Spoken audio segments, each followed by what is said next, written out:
Hello and welcome to another Giant Slayer TFT Top 5 Countdown video. Today our analysts will be listing the top 5 compositions for patch 11.2.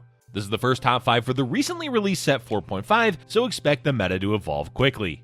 That means that the compositions you see in today's video may not be at the top in a week or even just a few days, as players are still getting used to the 4.5 changes. On top of that, the meta between regions is slightly different. With all that said, let's go ahead and dive on in. But before we begin, please don't forget to click the links in our description. Give your support to everyone who helped make this video happen. We host many TFT tournaments with plenty of exciting content to come, so be sure to also follow our Giant Slayer TFT social media pages. Alright, let's get back to the video, and to kick things off, we have Warlords coming in as the number 5 comp on today's list. There's a lot of viable compositions currently, so narrowing it down to 5 was quite difficult. Warlords end up squeaking out the advantage because they have a consistent mid-game that translates well into top 4ing. Most of the other compositions that were on the cusp of making it into the top 5 lack consistency. But it is worth noting that the number 5 slot is currently interchangeable with any of the honorable mentions that we'll be covering later on. For now, let's shift our focus onto why Warlords are doing so well, especially since they weren't really that strong previously. Warlords lost Xin Zhao, but gained a 4-cost carry with Tryndamere, though the unit changes haven't really mattered all that much for the comp. Katarina is still the primary carry. The main reason as to why they're doing better in 11.2 than previous patches is a bunch of buffs to the trait itself. Along with that, there's a lot of compositions clumping up for Katarina to do a ton of AoE damage. For the build itself, it still spikes the hardest once you hit 6 Warlords, meaning you get an advantage in Stage 4 and sometimes in Stage 3 if you have a chosen Warlord. That advantage translates to having higher health than others in Stage 4, plus the fact that most of the Warlord champions are cheap to upgrade. Compared to other builds that require a lot of 4 costs, all you really need in Warlords is an upgraded Katarina and Jarvan. Of course, to scale well into the late game, you will want Katarina 3, but for the mid game, a 2-star Katarina will be enough. Mid-game power spike when hitting 6 Warlords can punish other players and help you push your board to level 8 comfortably. All in all, there's definitely room to argue about what composition deserves the 5th spot on the list, but for the time being, it rightfully goes to Warlords for having such a consistent mid-game. Up next is a new composition that arrived with 4.5. That composition is KAYLE Executioner, and it comes in at number 4. KAYLE is back. She returns as a familiar carry to anyone who played during the first half of Set 3. And she's back with a composition that focuses on her as the main carry. Although that isn't entirely true because Executioner, one of the new traits added in 4.5, does have a second potential carry with Xayah. But when you're focusing on Executioner, you'll generally lean towards KAYLE, as Xayah has other comps that she's favored in. One of the plus sides to running KAYLE as your carry is the flexibility that she brings. Since Executioner uses at most 3 champions, it means the rest of your board can be whatever you're able to find. In general, a strong frontline will serve you best, along with splash traits such as Adept, Mystic, and Siphoner. The core build you usually aim for when running KAYLE is KAYLE, Xayah, Kindred for Executioner, with Aurelia and Shen for Adept and Divine. From there, you can toss in Yuumi to get both Spirit and Mystic. The last few champions can really be anything, ranging from Siphoner with Morgana and Swain to additional Divine champions, but as we mentioned earlier, a strong frontline helps a lot.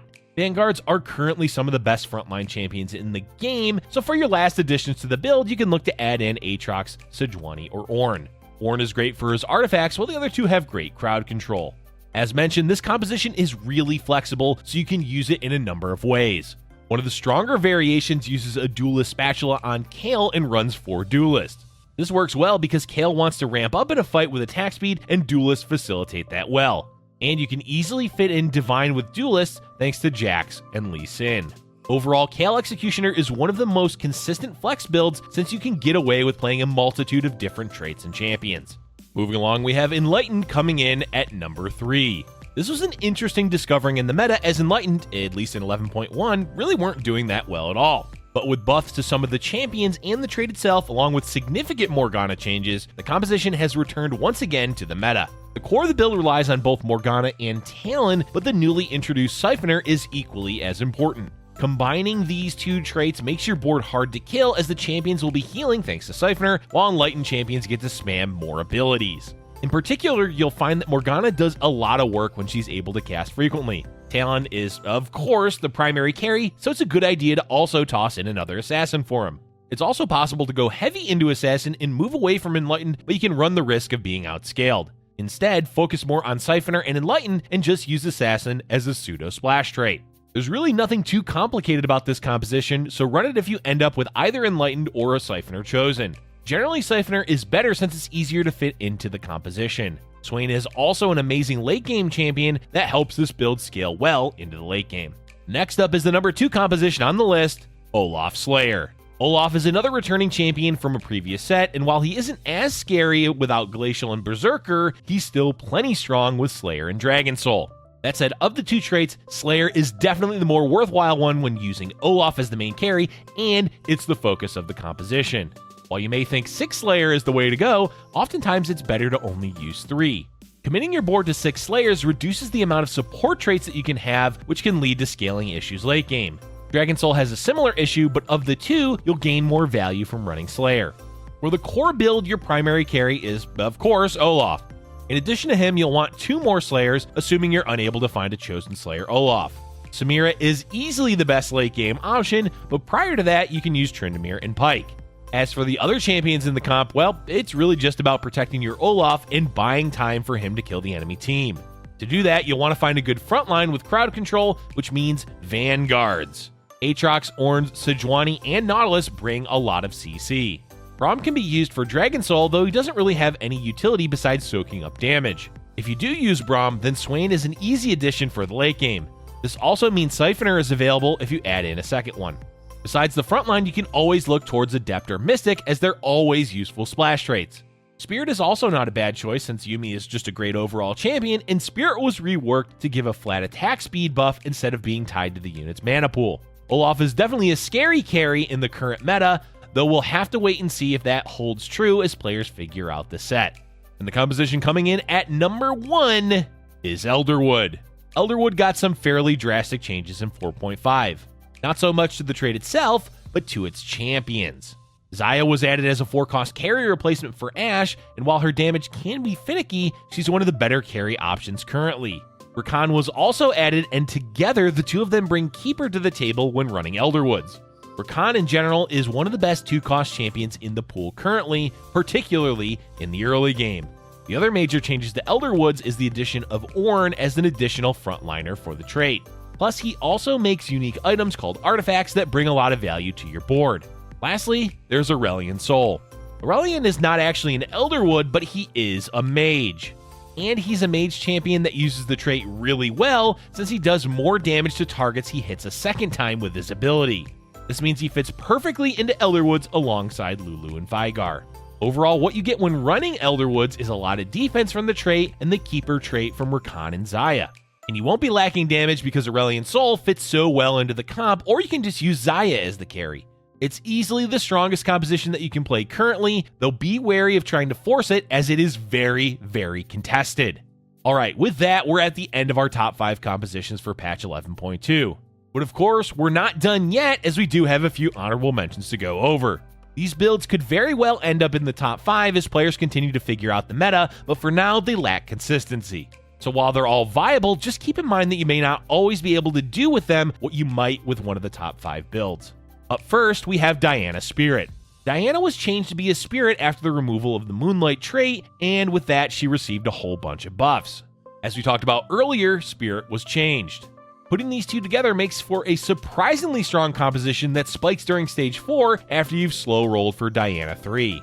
While the power spike for this build is quite high, it does have scaling issues. You're basically on a clock to either roll for additional 3-star units and hope that it's strong enough, or leveling to look for legendaries to add to your board. But if you've done well, this build can definitely get top 4s. It's just also capable of bottom 4ing if you're a bit unlucky. The next honorable mention is Vanguard Mystic. Despite Ahri being removed from the game, this build is still doing well with the addition of Nico and Fabled. Since she's a Mystic and Nautilus is a Vanguard, you can easily fit them in with Cho'Gath and still hit 4 Vanguard and 4 Mystic. This adds a lot of extra crowd control to the board, with Nico as a decent damage dealer. Vanguards were also changed to now give themselves increased magic resist alongside of the armor. This makes them even harder to kill, which translates to more spells cast, which means even more crowd control. But the downside to this comp is the lack of a real damage dealer. Nico is okay, but needs to be 3-starred to really carry, and none of the other champions do enough damage to truly carry. This leads to the composition fizzling out as you enter into the late game. That said, as mentioned, if you can 3-star Nico and a few other champions, then the build can do well going into the late game. Another returning composition is Duelists. Duelists are still a viable option in the meta if you manage to 3-star Yasuo. Of course, there is a variation of KAYLE Executioner that uses Duelist, but since that's a niche situation, we won't be factoring that in for Duelist as a whole.